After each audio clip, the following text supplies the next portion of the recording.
made this year and going from a guy that rotated in last year to the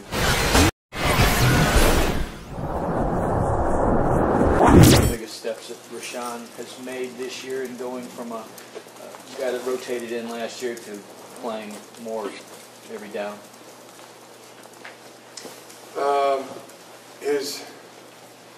His play again was exceptional this week.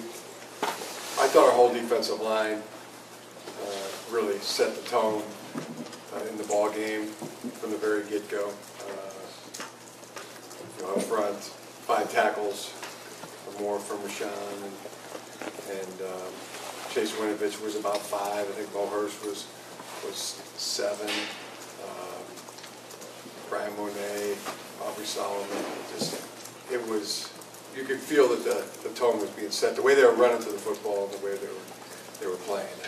So that's been Rashawn specifically. I mean, it's been consistently really good all season. Just the effort, the execution, finish on the down after down. Coach, on your left, Larry. What have you liked best about the 3-game winning streak, and do you believe in momentum where it can, does it exist in college football, like week to week? What you guys have done the last few weeks, does it help you at Wisconsin and in the next week?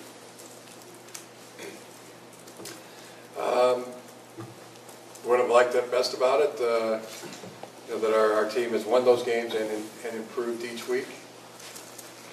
It's been the best part. That's what you really, the 2 things you really strive for coming out of a ball game, that come out as healthy as you can, win the football game, and improve. Does that help you? Yes. Yeah, to improve, yeah. But I mean, momentum. Like Jim Leonhard would always say, there's no momentum. It's the next day's pitcher. I'm asking you in football, like, do you believe in it week to week that things build, that your team's confidence is built with a 3-game winning streak going into a tough game? Yeah, I believe you can improve. That's what we strive to do. It's our goal. Be better today than we were yesterday. Better tomorrow than we were today. In front, Nick. Last time you guys, about a month ago, you go to Penn State, a big national game, didn't go so well. From there till now, how different is, what's the biggest difference in this football team from that day when you guys came back on the plane ride until right now? And you said heading into another big one. Not to pick one, but I think we've improved. Mentally, confidence-wise, improved in specific individual areas, or just across the board? Across the board. Coach, on your left, Aaron. All Oh, you did? Well, last question. Is Ty Isaac, is that a long-term injury or is he week to week, or what's the status? I think we got positive news on him this week. And no more as the week goes. All right, Rachel. Quinn already has gone through a committee slump as of late. What does he need to do to kind of respond and rebuild himself for these final 2 weeks of the season? Maybe rebuild's too strong a word, but just to respond. Yeah, make the field goals. I mean, what we ask all of our players to do. I mean, execute their assignment, do their job. In this case, put the ball between the uprights.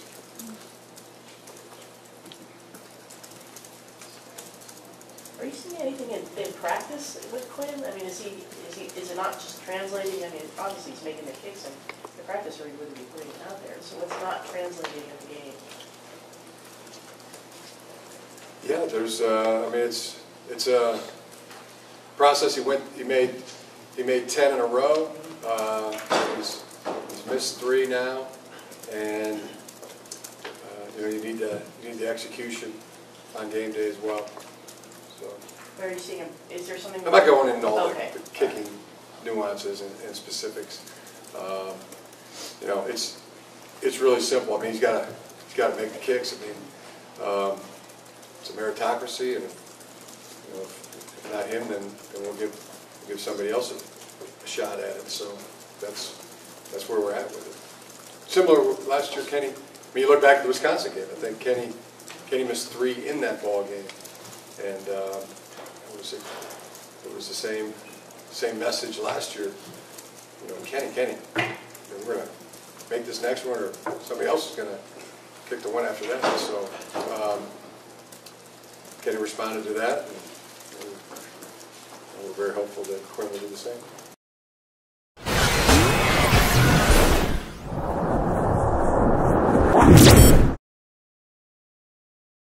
Did you know that ticket prices can actually go down right before the game? That's where Game Time comes in.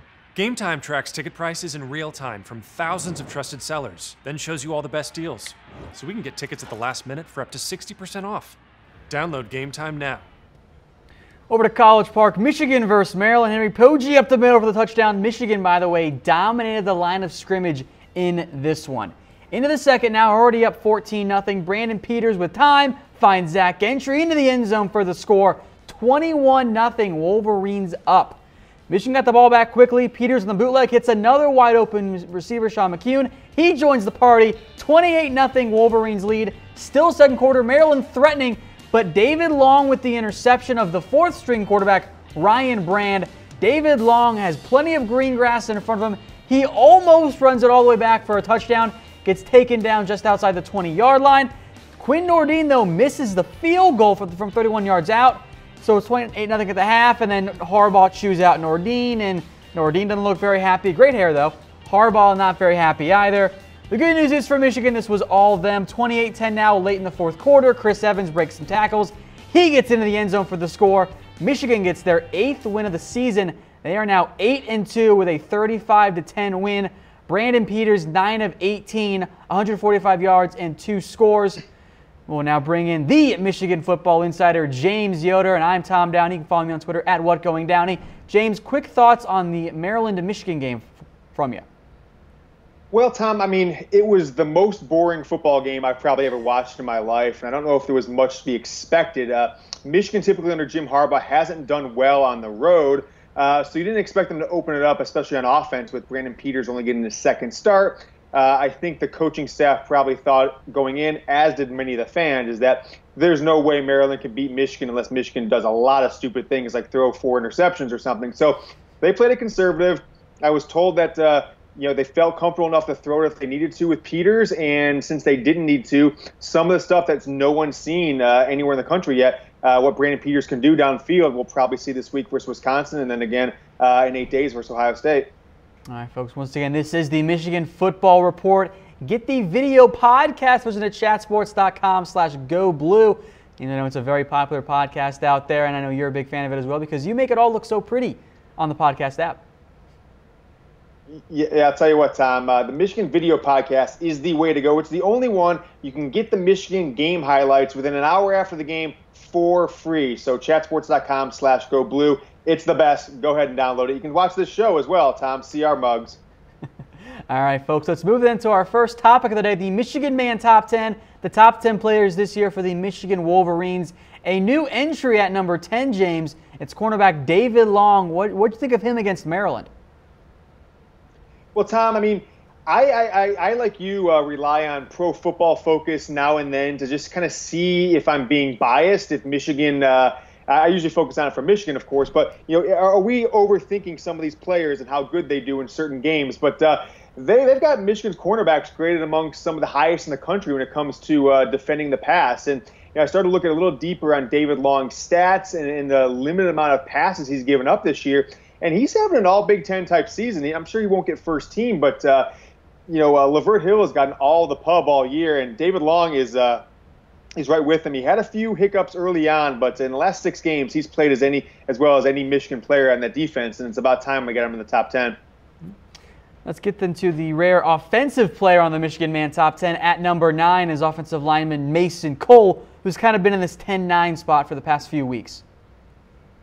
Yeah, I mean, he's the best offensive lineman on the team. The offensive line has played better. You've seen a resurgence in the running game. And, of course, Brandon Peters is getting hit a heck of a lot less than John O'Corn or Wilton Spate were, and he's having to scramble a lot less. And that may speak to Peters' poise in the pocket versus O'Corn, who seemed to run, if he got a player within 5 yards of him. But the O-line has come to play. But it was not against the cream of the crop of the Big Ten against Penn State and Michigan State. So, Mason Cole is on the chopping block if they don't perform this week against Wisconsin, where they desperately need to. Let's get back into the defensive side of the ball. At number 8, Khalid Hudson, who against Minnesota was unreal. Kind of came back down to earth, James, although there was really nowhere to go but down after how good he was against the Golden Gophers. Yeah, I mean, that game a couple weeks ago against Minnesota is an all-timer. It's one we'll be talking about for years as Michigan football fans. And he didn't certainly have that kind of performance this past week against Maryland, but I think it's a performance that's going to keep him in the top 10 the rest of the year, no matter what he does, because there's only 2 games left. So he's had a nice sophomore year, Tom. I think if you're looking at guys like him and Long and Gary and Chase Winovich and Devin Bush, I mean, Michigan has 5 or 6 defenders next year who are going to compete for all. We'll keep it rolling then from number 8. We will now go into number 7 on our list here of the Michigan Man Top 10. And at number 7 for today's Michigan Man Top 10 is Chris Evans, the halfback from Michigan. James, what do you think of Evans and the way he's played as of late? Well, I mean, he's finally showing up in the last 3 weeks after being completely out of the picture for the first 6 weeks of the year. So excited to see him back in the lineup. I think we're going to need him, Tom, because Karan Higdon did not play last week, and there's a lot of questions. We'll get to those in a few minutes of whether Karan Higdon is going to play. And I'm not sure if anyone really knows for sure outside of the Michigan football team, but I've heard differentiating opinions. So Evans is going to be needed for Michigan to win this game. Evans, only 80 yards on 15 carries, a little bit lower than what we've seen out of Evans in the past few weeks, but another game with 2 touchdowns. He remains at number 7 on our Michigan Man Top 10. We'll keep it rolling here. We'll now go to number 6, Lavert Hill, the cornerback, who, James, as of late has been nothing short of incredible, shutting down opposing receivers week in and week out. Yeah, he sure has, Tom, and we'll talk about this here in a few seconds, but he left that game. He's been injured recently, and Tom, he went into the concussion protocol this week, and I am not optimistic that Lavert Hill is going to be on the sidelines this week with Michigan. So I almost maybe dropped him down a little bit of the list because of that, because he didn't get as much playing time recently. But that would be a huge blow if he did not make it. So hopefully he can get a last-minute bill of health and be cleared by the Michigan doctors. But if not, Michigan's going to probably rely on a true freshman, Ambry Thomas, to defend the Wisconsin wide receiving corps.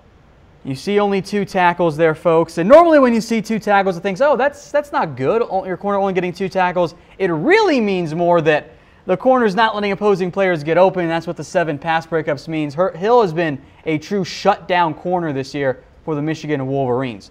We'll keep it rolling now into number 5 on our Michigan Man Top 10. A steady presence on this list from the start of the year till now, James.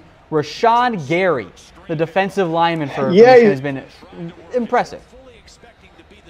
Yeah, I mean, he's only a few sacks away from Tom from rocking it up to number 2 on this list, which I really expected him to be. He was our preseason number 1. A lot of people had him as a first-team All-American, even though he's never started a game at Michigan.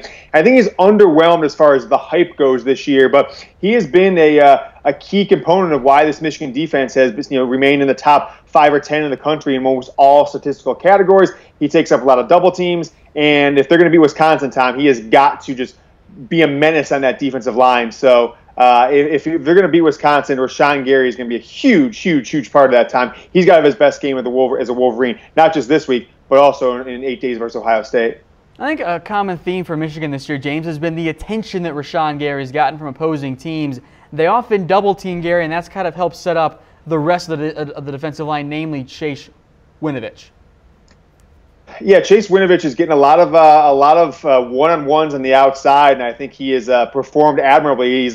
He's lived up to the I guess the billing of the guy who gets one-on-one on the outside, while Rashawn Gary and Mo Hurst kind of clog up the other side of the line. So Winovich has been key to the success of the Michigan defensive line, with the focus being on Gary and Maurice Hurst.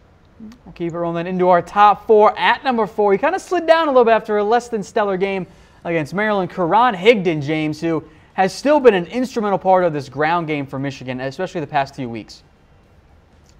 Yeah, Tom, injured is what I'm hearing on Karan Higdon. I don't know if he's playing this week, to be honest. Nothing has come out confirmed either way, and so if they don't have Karan Higdon, I think, Tom, the odds that they win this game go down dramatically. I can't even state how dramatic they go down. So we'll find out in the next 24 hours. Of course, the game's less than 24 hours a day away. But two guys on this list, I would say, less than 50% likely to play: Karan Higdon, and then, as we said a few moments ago, Lavert Hill. Maybe your best player on offense and your best guy in your secondary, one of the best 2 or 3 players on the entire team in Lavert Hill. Let's get then to our top 3, and perhaps no surprise, it's all defensive players inside these top 3 for the Michigan Man Top 10. At number 3, Devin Bush, who maybe wasn't as great as he was the first 2 games, but he's still been a fantastic linebacker, and his speed shows, James. Yeah, Tom, he's undersized, as we said, but he's just been a force game after game after game after game this year. He had a couple in there where he didn't really show up, most notably in Michigan's loss to Penn State. But I love the future with Bush. I hope he's not a guy who looks to go to the NFL next year, because if he sticks around, we've got 2 more seasons after this one, with Devin Bush being a staple of that Michigan defense at linebacker. So Bush is great. I think, Tom, he'll still make all Big Ten. I kind of thought at the beginning of the year he'd be a candidate for All-American honors. I think there's only been one guy on Michigan's team that might get those honors this year in our number 1. Maybe Quinn Nordine if he picks it up in the last few weeks. But I thought Bush was heading there, but he'll most likely be a first-team All-Big Ten now. Let's keep it rolling with some of these defensive players. At number 2, a guy who's just been nothing short of productive pretty much week in, week out. Chase Winovich, James, has been a pleasant surprise for Michigan this season. Tom, he is the ultimate grinder. This guy just works hard. I never see him take a playoff. I look at the defensive line a lot on Michigan because I think it's just exciting what Don Brown does. You see Gary get double-teamed a lot. You see Mo Hurst going off. But more often than not, you're seeing Chase Winovich come off the outside and just wreaking havoc on that quarterback. And he's a guy, Tom, who went from not even being a defensive player to getting some time when Taco Charlton was out last year to start. And this year he's in this list. And gosh, Tom, with him and Gary again next year, this defensive line is going to be fantastic, especially if you add in a guy like Aubrey Solomon, the 5-star true freshman, who is getting more and more and more snaps by the week, and may, by this Saturday, Tom, be a full-time starter, supplant Brian Monet as that other nose tackle spot in the middle. Now let's stick with the defensive and the defensive line. I think everyone here watching has been able to do the process of elimination and know that at number 1 is defensive tackle Maurice Hurst, who's been disruptive as all get out, James. He remains number 1 on your Michigan Man Top 10. And he's got to stay number 1, Tom. He's the best. He's the best prospect for the pros. He might be the best defensive player in the Big Ten. He's certainly the best player on this Michigan football team. He's done everything.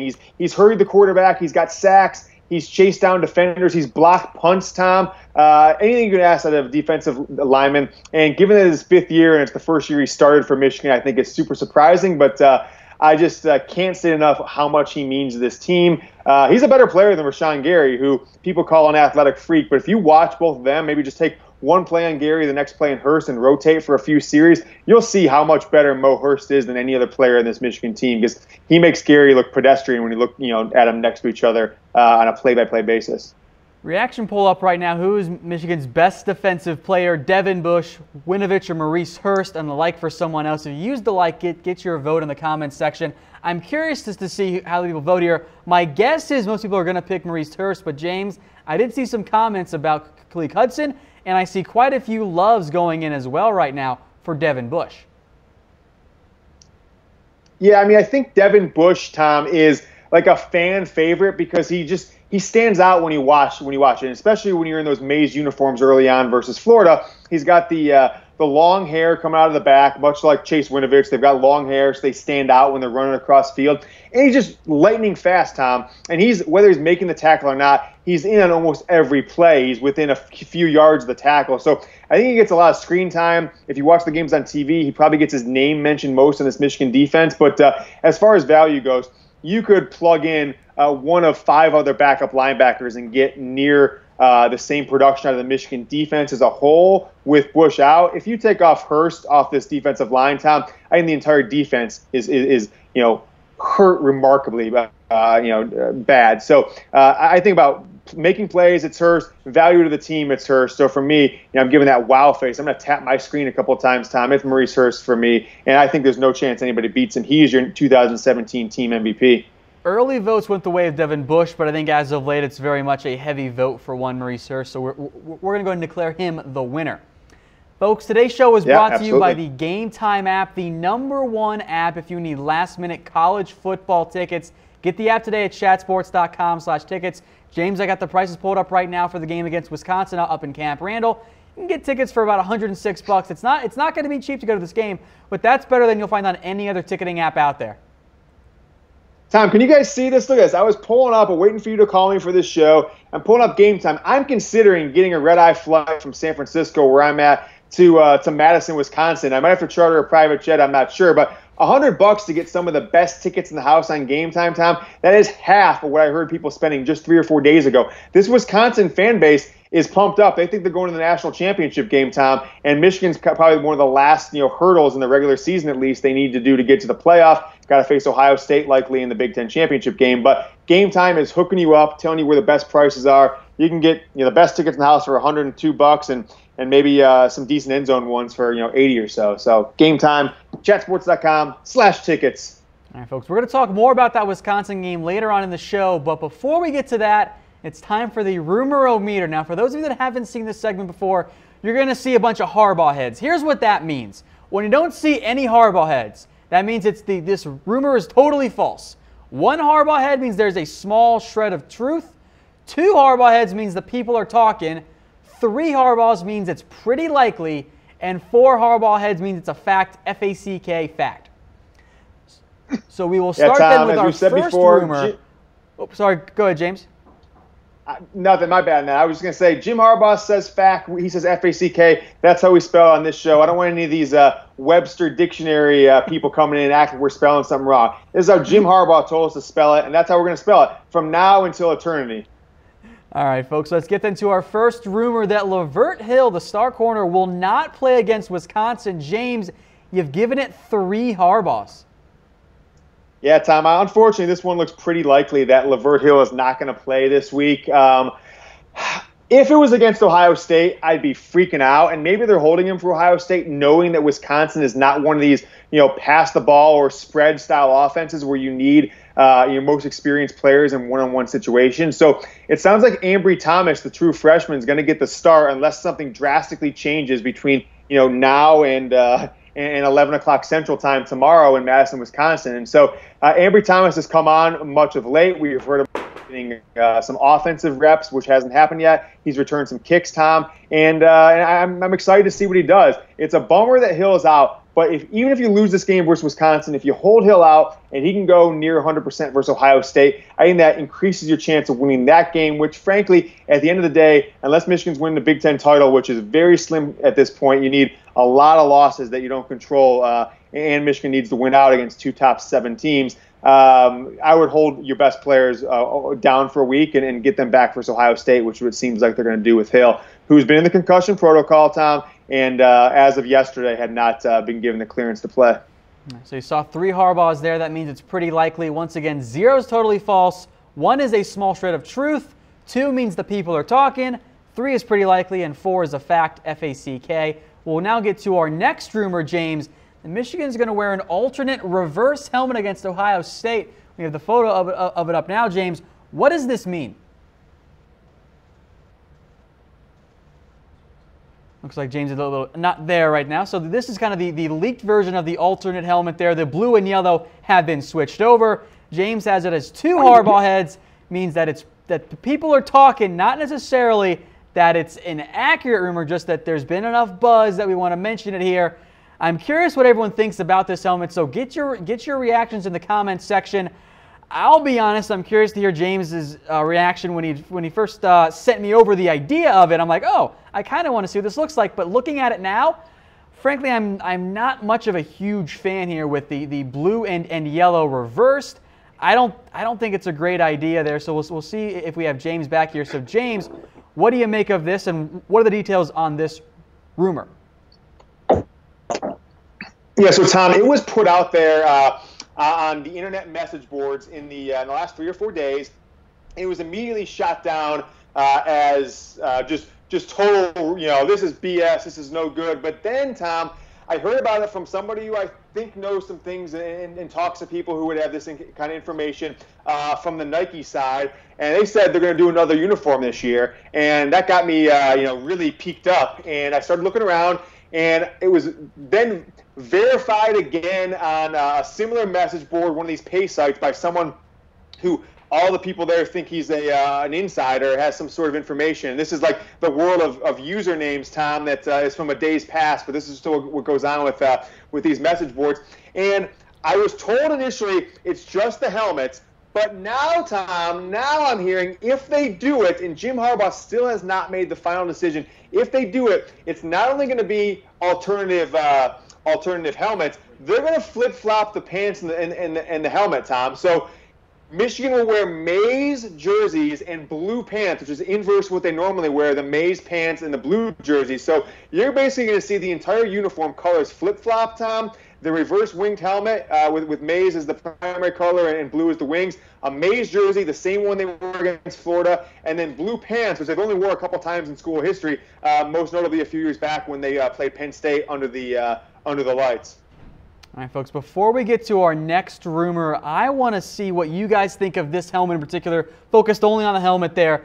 We have a reaction poll. I'm curious what you all think about this, and I want to see those votes come in to get us an idea of how you guys are going to vote with this. Our reaction poll is this. What do you think of the rumored Michigan alternate helmet? Throw us up a love if you love it. You can give us a wow if you do not like it at all. We'll get to the reaction poll first, then we'll get to some of your comments as well. So again, folks, the love is that you, again, love the helmet. The wow face means okay, it's okay for rare use. Only wear it like one time, but then I don't want to see it again. A wow face means you do not like it, and an angry face is that you think it's the worst thing ever. The comments were mostly no. So I want to see what these reactions are, because sometimes the reactions and the commenters, I see some disconnect there in terms of things. We'll get to some of those comments as well. I see quite a few angry faces, some laughy faces, more like, okay, you can wear it one time. We'll see what the reaction there is. Stephen Douglas says no on the helmet. I actually see some conflicting results here coming across on that reaction poll. I think it's pretty split almost across the board there. I like this comment from Isaiah saying hell no. I think that's pretty funny right there. So Isaiah says hell no. Nick Hambright says that he wants the all maize jerseys. So keep the comments and the reactions flowing. Again, very interesting to see kind of the differences there. Ruth says no. So again, more comments here flowing in. We'll go back to Nick for another one here. That Ruth says no on the helmet. Some interesting comments here flowing in. I hope I'm going to get this name right here after Nick's comment is that Mano says no on the helmet. Rodney Davis says one time and one time only. Ralph Byers says that he actually loves the change. And now we're getting more positive comments here with some yeses from Trevor and yeses from Gassan. Hopefully I got all your guys' names right there. All right, folks, back to the rumor meter now. What this means is if you see 0 Harbaughs, totally false. 1 Harbaugh is a small shred of truth. 2 Harbaughs means the people are talking. 3 means it's pretty likely. And 4 Harbaughs means an FACK fact. Let's get now to our final rumor meter, James. That Harbaugh and Wisconsin coach Paul Chryst share notes in the offseason. You've given it 3 Harbaughs. Tom, it's pretty likely. So, read about this last year a little bit when Michigan was playing Wisconsin, October 1st, 2016, a 14-7 win, when Michigan was in the top 5 in the country, and kind of just like didn't really pay much attention to it. But as I talked to some people this week and then looked into it a little deeper myself, it seems pretty likely. And this is kind of, it's emulated from the deep parts of the internet that Harbaugh and Paul Chryst have been sharing, coaching tips with each other for decades, Tom. And so if you go back, and as recently as this summer, right? So if you go back and look at their history, which we will here, they have basically been intertwined since before they were born. So Jim Harbaugh's dad, Tom, was coaching with the head coach, was teammates with the head coach at Wisconsin back in the 50s that went on to coach Paul Chryst. And then we'll put this up. You tell me if we've got the graphic on screen, but it's been nonstop. So I think, Tom, that this is pretty likely. And it's interesting that they almost run the same program with maybe Wisconsin being a little bit more heavy on the run than Michigan is typically. They run the same style of defense, Tom. They run a run-first offense, and then they can pass it when they need to, but they certainly don't try and run anything spread. And they are probably the two most, pro-style offense, or what you think of typical pro-style offenses as you have in the entire Big Ten, if not the country. So 1959, the coach who would eventually become the coach at Wisconsin, Dave McClain, he's Jim's dad. He's Jim's dad's teammate at Bowling Green in Ohio, a little Maction, Tom. He goes out, head coach at Wisconsin, recruits Paul Chryst. Paul Chryst comes in and plays quarterback under him for a year. McClain actually passed away after Paul Chryst's freshman year. They had another coach for 3 or 4 years, and then Barry Alvarez came in and coached after 1990. 1986, Harbaugh and Chryst face each other. Now, Chryst was never the starting quarterback there, but he was on the sideline as the backup quarterback. 1906 when a number 4 Michigan went into Wisconsin and got the 34-17 win. And then, it goes for a little while, and you kind of pop ahead several years, and you get a little more intertwined with how these guys live their life. So let me kind of pop up to this one. 1991 to 1993, Tom, Jeep Chryst, who is Paul's brother, Awful is name. an offensive coach. I don't know what his exact title was. Yeah, great name. I think. Offensive coach in the Chicago Bears. Who's their starting quarterback? None other than Jim Harbaugh. Huh, interesting. You go back 6 years later, Tom, and this is where it gets crazy. Jeep is the offensive coordinator for the Chargers. Paul is the tight ends coach for the Chargers. They've got second-year quarterback Ryan Leaf as their starter, but they bring in Harbaugh, who wins the starting job in '99 and half of 2000 over Ryan Leaf. And Jeep and Paul are his offensive coaches, which I think is pretty crazy. Fast forward a decade later, Tom, Jim hires Jeep to serve as his quarterbacks coach for 4 seasons at the 49ers, where we saw the resurgence of Alex Smith and then really a couple years of dominance from Colin Kaepernick before Jim went on to Michigan, including a Super Bowl appearance. So 2013, while Harbaugh's at the 49ers, Jeep's son Keller commits to Stanford, where Jim used to coach, where most of his former coaches still are, including friend of the program David Shaw. So very interesting to say the least there. And then within 2 weeks of each other in December 2014, Harbaugh and Chryst both take head coaching jobs at their respective alma maters. In their second season last year, 6th game of the year, an undefeated battle of top 10 teams, Michigan got the victory. And one last one, Tom, that I thought was pretty interesting. Jeep's son, Keller, who is now at Stanford, he started for a couple years, but it's kind of in and out of the starting lineup right now. He got benched recently. He had the same high school coach at Palo Alto High School that Jim did, almost 32 years prior. So that guy was there forever. So I think it's just a small little note. So I think these guys know each other like the back of their hands. And with that, Tom, I am predicting a score you'll never see predicted in a Michigan football game. James Yoder will predict here right at the end of this game. It's something the likes of the world has never seen.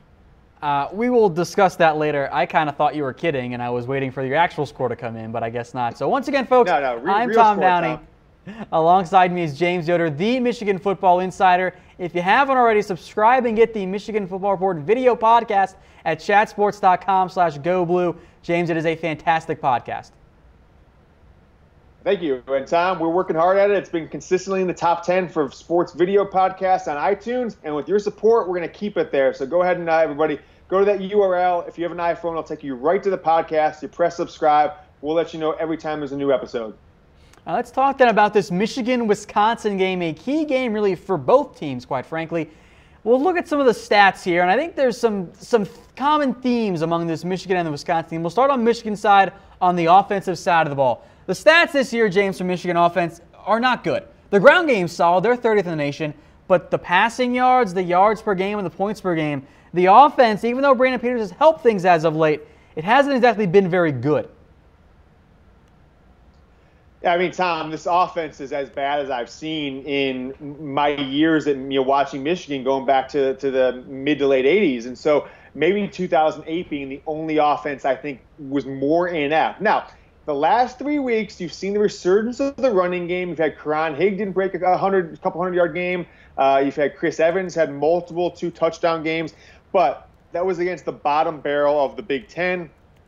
it's going to be really tell the story of where this program is what that running attack and really what this offense does in year 3 in game 11, Tom, of where Michigan's at, in the future. And I heard a local Michigan radio show this week. They had, I think, a really apt point, and it was this next 2 weeks against Wisconsin and Ohio State will really tell the story of where Michigan, even though they're a young team, the youngest team in the country, probably returning the least amount of starters, only 6 from last year. But if you're in game 11 and 12 and you get blown out, I think the ceiling for Jim Harbaugh at Michigan and the realistic expectations that he could win national championships and compete with Urban Meyer, even in the Big Ten consistently, I think that ceiling comes way down, Tom. And you might think that, what Mark D'Antonio is, which is a couple Big Ten titles and maybe one playoff appearance in 10 years as your head coach, I think that becomes the new ceiling for what Jim Harbaugh can get this program. And so they've got to keep these games close, Tom. If you see either one of these teams drop 40-plus on them, that's a different story. But it's going to start with this offense.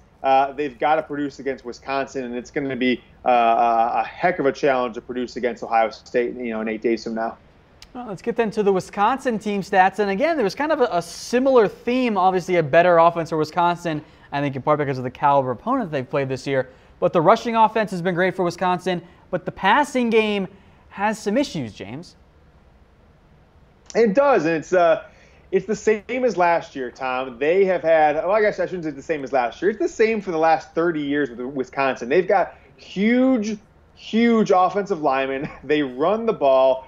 They throw as little as any program in the country on a year-in, year-out basis. And they've probably been one of the most consistent programs in the country since 1990 when Barry Alvarez took over as their head coach. So if Michigan can get Wisconsin to throw the ball, Tom, especially on third down, where they were number 1 in the country in third down efficiency as an offense, then Michigan's going to be in a good spot. And what makes that interesting while they're number 1 is that usually you don't see that from running teams. And so Wisconsin's getting very high yardage on first down running the ball, second down running the ball, and so it's not requiring them to throw the ball on third down a lot of times. They're running in third and short situations more than 50% of the time, and you're seeing why they're converting at the highest rate in the country.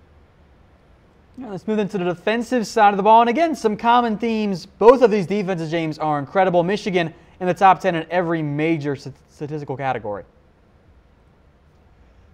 As we've seen under Jim Harbaugh. It's I think back, Tom, 3 years ago, we talk about this in the office sometimes. There was an article written out here by a local Bay Area writer, which was called "Thank You for Your Harbaugh," and it's almost to a T. It's congratulations on the purchase of your new Harbaugh. That's what the headline was, and it listed all these things about Harbaugh that you're like, oh, they're just jaded or they're just being funny, but they're almost all true. And one of them was somehow. And this quote was, some reason your Harbaugh is a former quarterback, but year in, year out, he'll have one of the best defenses in the country and will have pull your hair out moments on offense. And it's almost to a T we've seen at Michigan, is that year in, year out, maybe the best outside of Alabama, consistent high-level defense for the past 3 seasons, and has had all kinds of issues on offense. 2 years ago, it took them half the year before they were really producing on offense.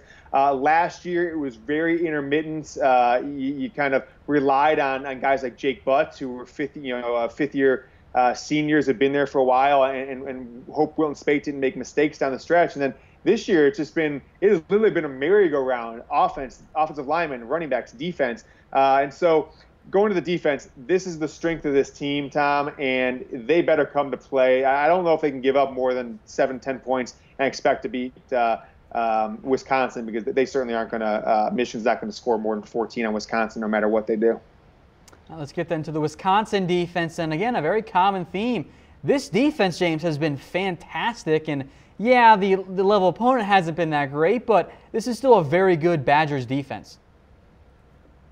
It's terrific, Tom. It's not just a good defense, it's a terrific defense. I mean, we've seen they're allowing the least amount of rushing yards in the country, so, oh boy, that's going to be a tough one for Michigan, given that they are going to rely on the running attack. The 7th least amount of passing yards, Tom, which I don't know, where do you go against this defense? They're not giving up any points, 13.4 a game, and they've allowed the fewest yards. So, as I said about Harbaugh and Coach Chryst at Wisconsin, Coach Paul Chryst, is they almost run the same type of programs. It starts with the defense, and these defensive stats are almost identical to each other. Mm-hmm. So let's now get to some injury updates here, James. A couple big name players on the injury report. We'll start with Karan Higdon. What are your expectations for him this week?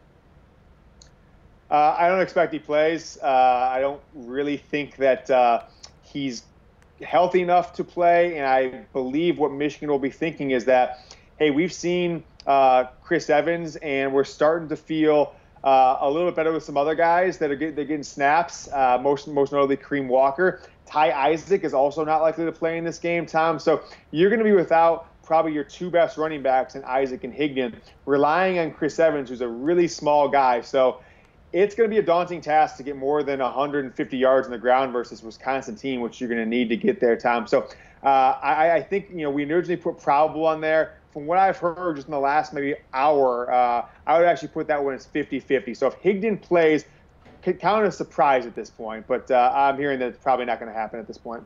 Well, let's talk then some about the key to the game. And I think there's one thing in particular, James, that's going to have a massive impact on this game, and it's third downs, where Michigan's defense is the #1 in the nation and Wisconsin's offense is #1 in the nation as well. That is a matchup of strengths if I've ever seen one. It really is, Tom. Gosh, this is what the one thing I love about this Michigan defense, or one of the many things, but maybe the most, is that Michigan defenses have passed under Brady Hoke, Rich Rodriguez, even going back to Lloyd Carr. You never trusted them. Even on a 3rd and 10, you always felt that the other team was going to have a good chance of getting it. That doesn't happen anymore at Michigan. They shut you down on 3rd down. And on the flip side, Wisconsin gets 3rd down. So what we'll see is, Tom, I believe the tone of the game will be this, is if Wisconsin has 3rd downs in the first and second quarter, if those 3rd downs are less than 4 yards, then you know that Wisconsin is owning the tone of the game. Even if they don't get them, they're putting themselves in the position they want. If it's 3rd and 3, 3rd and 2.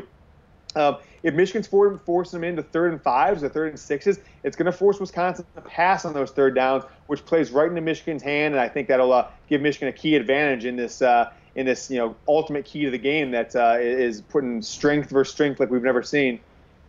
All right, folks. Once again, I'm Tom Downey. Alongside me is the Michigan football insider, James Yoder. Follow him on Twitter at James T. Yoder. Today's show is brought to you by the Game Time app, the #1 and really the only app you should have if you need last-minute sports or concert tickets.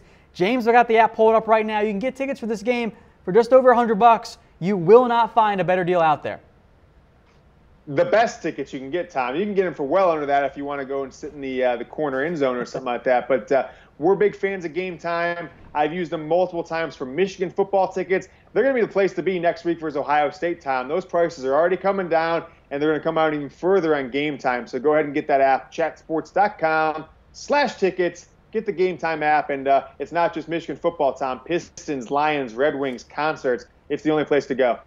All right, get your score predictions in the comments. I've already seen some come in. We'll get to those in a little bit. Before we do that, James, some more talk about this Wisconsin team, particularly some players to watch. We will start with Wisconsin stud halfback Jonathan Taylor, a true freshman who's been one of the best backs in the nation.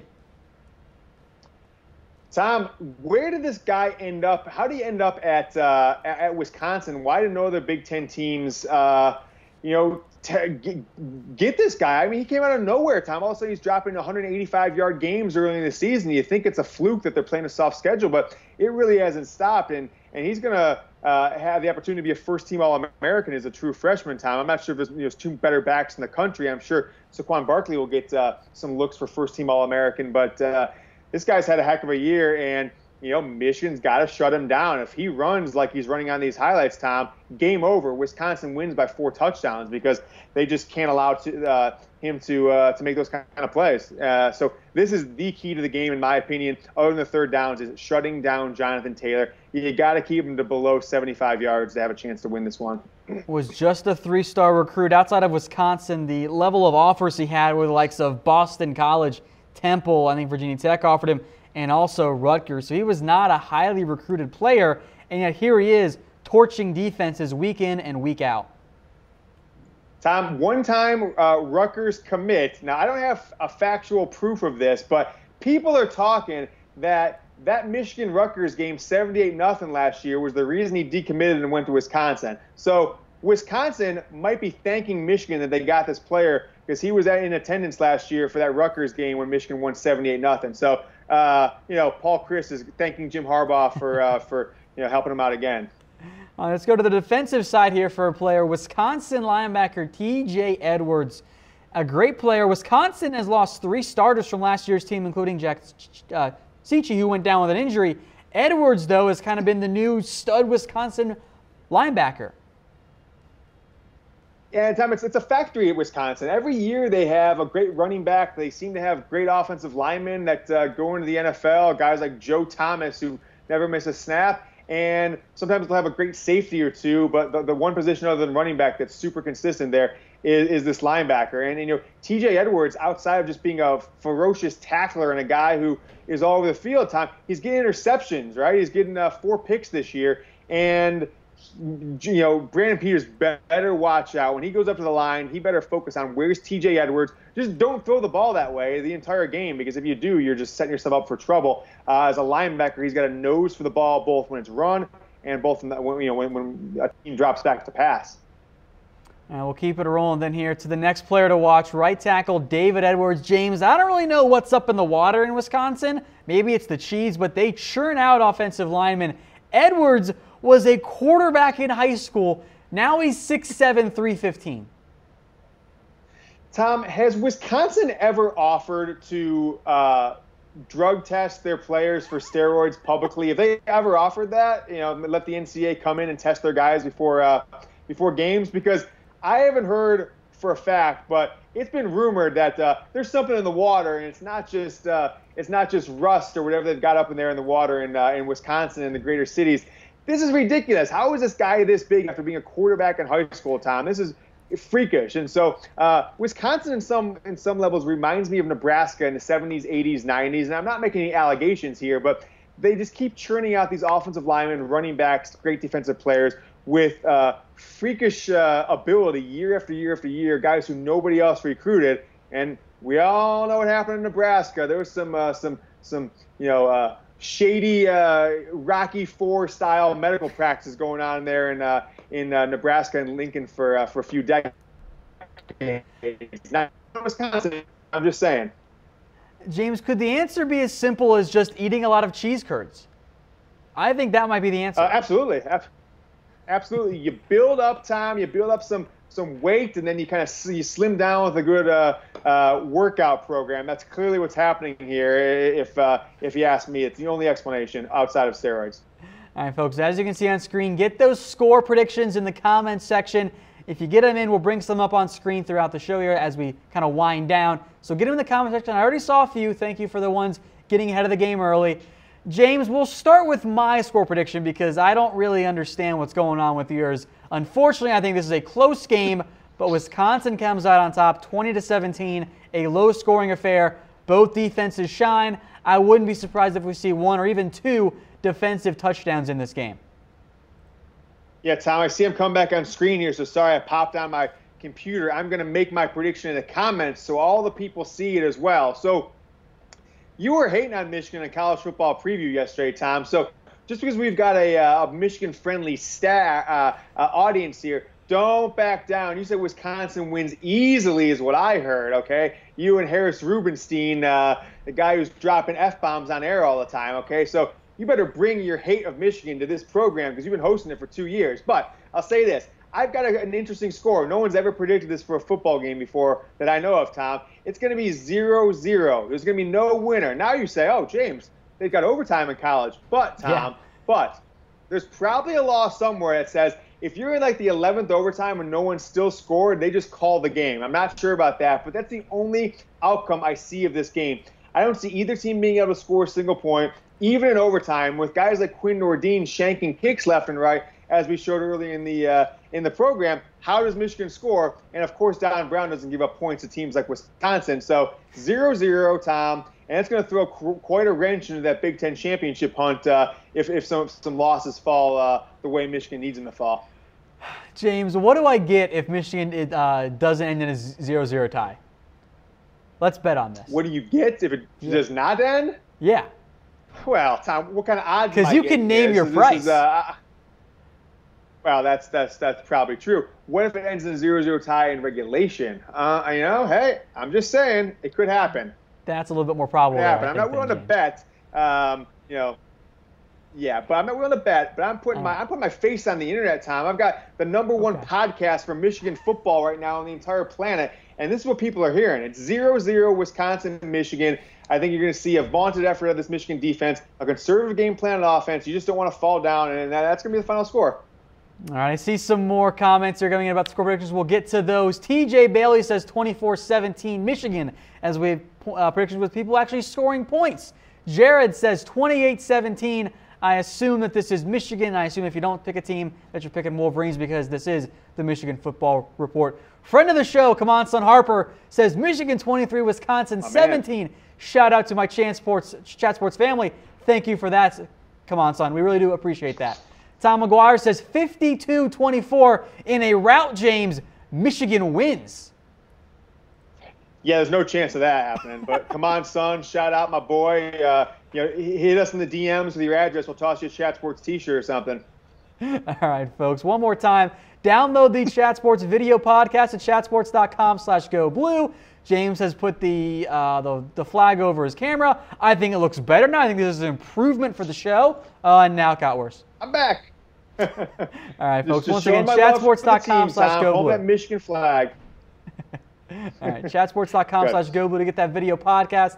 That will do it for us today. If you guys missed anything, don't worry. We're going to play this over for you again. But for James, producer Harris, I'm Tom Downey. You guys stay classy out there.